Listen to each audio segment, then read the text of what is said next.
One of the key things to being a great consumer of AI is to have wisdom. And wisdom allows you to ask great questions.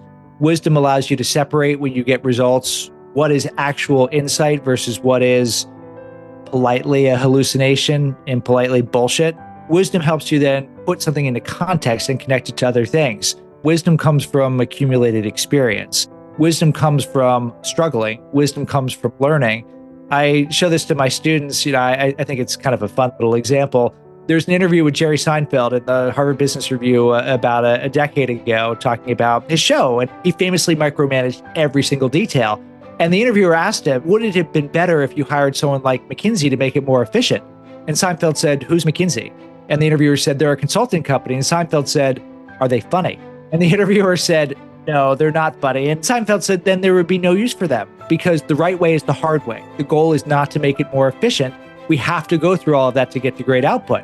So to the 22-year-old researcher, there would be temptation to say, let me just turn everything over to AI and I'm going to get great output. You will never develop the wisdom that enables you to truly be a great researcher and then thought leader if you do that. So the advice would be, yes, lean in, learn and use the tools and go through the struggle, because the struggle is how you learn where wisdom comes from.